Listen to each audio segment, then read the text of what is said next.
The CW Seed recently released its first episode for its new Deathstroke show titled Deathstroke and Knights and Dragons, which has been coming out for a while now. There's been speculation about whether or not it's in the Arrowverse. Turns out, watching the episode, clearly not. But, however, even though it's not a part of the Arrowverse, it's still really interesting, it's still really good, and in this video, I'll be reviewing the first episode. Now, I don't really know how many episodes there will be total. They did say there was going to be, I think, 12 episodes total, maybe across 2 seasons, much like the other CW Seed shows, but then this episode is 38 minutes long. It's not just 6 minutes, so it makes me wonder. I don't really know how many episodes this show will have, but just as the first episode, this one was pretty great. Now, going into this show, I honestly wasn't as excited as I would be for a Deathstroke show or even an animated Deathstroke show on literally any other platform, because the CW Seed is just straight up not good. The other cartoons they released for DC, which is Vixen, Freedom Fighters the Ray, and then Constantine City of Demons, were not great, and they were plagued with issues. They all had this very boring, uninteresting art style, the same art style from the New 52 movies, or the New 52 animated movies, and it's so uninteresting, it's so boring, and it's just not unique enough. So there's already that problem. There's also the voice acting, which is not great in those shows. Also the fact that each episode is only 6 minutes long, so it felt like less like a TV show and more like a web series, and it's not great for these animated shows. So going into Deathstroke, I wasn't as excited as, like I said, I would have been for a Deathstroke show on literally any other platform. However, I will say that this show has surprised me as how good it was, and how it wasn't plagued by any of the problems that the other CW Seed shows were. First of all, let's start with the art style and the animation, which, like I said, way better than the other CW Seed shows. It's not the same animation we've seen over and over again, or the same art style. I mean, it's more unique, it's more interesting, and it makes the show look so much better. And I don't know if it's specifically because of the art style, but I feel like the art style just lends itself to much better and more fluid animation, because the animation here is miles better than previous CW Seed shows. Deathstroke's movement, even the fight scenes, it's definitely very well animated. It just feels like they gave the show a much higher budget than previous shows, or at least, like I said, the art style just lends itself to more fluid animation. So that's one thing the show is already better at than the other CWC shows. The animation and the art style are really interesting and really well done, and with the animation, the fight scenes are great. They're really brutal, and they're handled so well that it makes this show very exciting at times, and even at times pretty intense with the fight scenes and also just the intense moments that Slade is a part of. And then there's the voice acting, which is just much better, much more professional, I would say, than the other CWC shows. I think probably the biggest problem with those shows is that it took actors who are known for playing live-action characters like Stephen Amell and Grant Gustin and all those actors, and put them in voice acting roles, and they just didn't work as well. They're not really professional voice actors, so it really took out, I think, from those shows. But also the voice actors they hired for the new characters weren't great either. And I know I'm comparing it to the other CWC shows a lot, but I just think that the CWC has never really made a great show, but it seems like they may be cracking that formula with Deathstroke, Knights and Dragons, because the voice acting is actually really good in this show. So in this show, Deathstroke is played by Michael Chiklis, an actor who's famous for playing The Thing and Fantastic Four and its sequel, and also was on Gotham for a while, which are the things I've seen him in, and watching those things, I never really thought of Deathstroke. Hearing his voice, it never dawned on me that he would play Deathstroke ever. Obviously not in live action, but even in voice acting, he just never sounded like Deathstroke to me. Watching the show, however, he was perfect casting for Slade Wilson, maybe the best voice actor ever for Slade Wilson in an animated thing, in a cartoon, even a video game or something like that. He really is great in the role. The other voice actors aren't really as perfect, but there's not really any bad voice acting here, and the voice acting is a lot better than previous CW Seed shows. That really adds, I think, to the professionalism of this show, and on top of all the other things, like I'll get to in a minute, the length of the episodes, this episode already doesn't feel like a web series, it feels like an actual animated TV show, and that's really awesome. We don't really have a lot of animated DC shows, so we have like the Teen Titans shows, Young Justice, which is a big one, but adding a Deathstroke one, that I think would be pretty awesome, and I'm hoping maybe this show can like supersede the CW, maybe it could get past CW Seed, and maybe go to DC Universe or HBO Max to get a much bigger budget in a full series order. I think that would be awesome, but let's get right into what I think about how the episodes, or this episode in particular, is 38 minutes long, how that's definitely a positive, but there are some sort of, I think, ramifications from that at least a little bit negatively affected this show.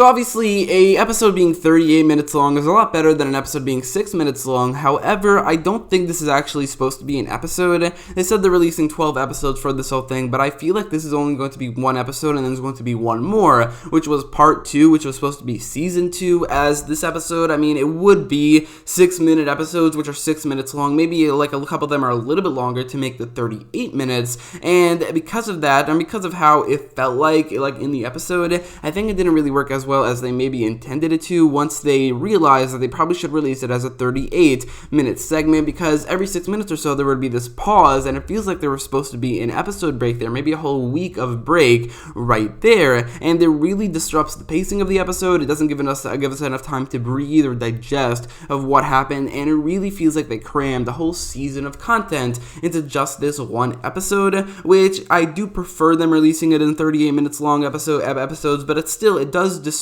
the pacing of this one episode, and this is especially why I really want this show to be picked up by HBO Max or DC Universe, because it has a lot of potential. But on the CW seed, where it seems like they are hell-bent on making these 6-minute episodes, which are six episodes, which are each 6 minutes long, even if they do bring it together, it just doesn't work as well. So the show has a lot of potential with the animation and the voice acting, and I really hope, like I said earlier, it gets picked up for a full series, because right now, this episode, the pacing, it's just a little bit weird. It's in fact very weird, and it was probably the biggest problem with this show. I will say, however, that and maybe also the character relationships are not as fleshed out as they should be, especially with everything that happens in this one episode. I will say, however, that that's really my only problems with the episode. It's really intense. The art style is great. The animation is top-notch because I think of the art style, but also because just the animation is done better than previous things. The voice acting, really top-notch, and the storyline, even though it does feel like it's crammed and rushed into this one episode, is really interesting. I think it's a very unique take on Deathstroke, especially on the Wilson family, as they use this family very differently from previous Deathstroke things. You have Rose Wilson, who's the leader of Hive 10 years in the future, and then Jericho, who is being used by Hive, and he has very different abilities from Jericho in the comics, but I do think they're doing him relatively well. And then also there's this other character named Jackal, who in this very episode debuted, was a very interesting, very honestly menacing villain, was killed by Deathstroke, and in the very same episode, it turns out he is still alive, and he's the leader of Hive at this point. I'm gonna guess that Jackal is Grant Wilson, since he's nowhere in the episode. I don't really know why shows are hellbent on not using Grant Wilson at this point. I mean, Titans, he doesn't exist at all, and while he does on Arrow, he barely appeared whatsoever, and it was more Joe Wilson than anything, but I don't think this show was going down that route. They haven't revealed who Jackal is yet. He's a big player here. It seems like he's maybe the main villain of this show, and I do think it's going to be Grant Wilson, considering Grant's connection to Hive in the comics, but I do think they use the Wilson family very interestingly. It's definitely a very different take on the Wilson family and on Deathstroke, and I really, really like it. Obviously, it's not like the comics. Jericho also, like I said, doesn't have the same powers necessarily, but I still think this is very interesting, and I really like what they're doing here, and they're basically kind of portraying Deathstroke as this hero. He is an anti-hero, he definitely is, but he's the main character, he's the protagonist, while Jericho and Ravager, who are typically heroes, are portrayed as antagonists, while Grant Wilson is also still an antagonist as well. And honestly, that's really interesting, and I really like how they're portraying the Wilson family. For Jericho specifically, I think that his origin story is handled very well, a lot better than I would say on Titans, as first of all, the moment where he got his throat slit open was probably the most intense moment of the episode, because while I didn't know that once I saw the knife on his neck, like a couple seconds later I realized, oh, he's gonna get his throat slit open, but they didn't actually lead up to that. They didn't tell us that was going to happen, and while I didn't know that happens in the comics, in the moment itself, there was a couple seconds where I honestly didn't know what was gonna happen, whether Slade was gonna save him or he's gonna get his throat slit, and while it did come a time where I realized, yeah, there's no way Deathstroke is gonna save him, it was still probably the most intense moment of the episode, and just generally really intense. On top of that, I really like how Jericho got his name here, how he's compared to the city of Jericho as the walls are being torn down, and I really, really like that name comparison, even though it was Jericho's walls that were torn down, not Jericho tearing down the walls. Still though, I think that's a really interesting way to give him his name. Again, another comparison to Titans, which instead of giving him the name Jericho, they just made his first name Jericho and forgot the name Joseph. I like like this a lot more. I think this is more interesting. And while I do think Jericho himself, especially with his powers, was better on Titans, his origin story and his storyline as a whole, probably better here, at least in this very first episode.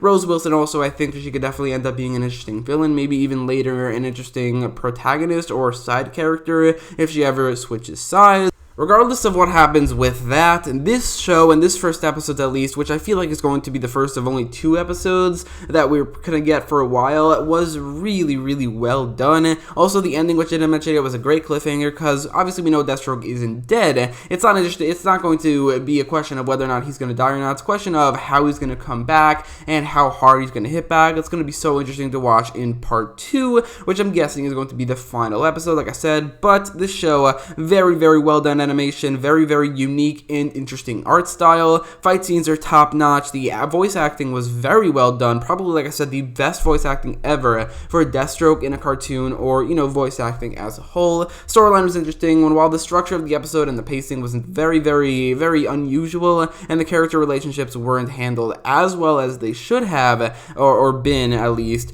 this was still a very, very good episode, and I'd say I'll probably give it like an 8.7 out of 10, but let me know what you thought about the episode in the comments down below, and if you like this video, make sure to leave a like, share, and subscribe, and thanks for watching.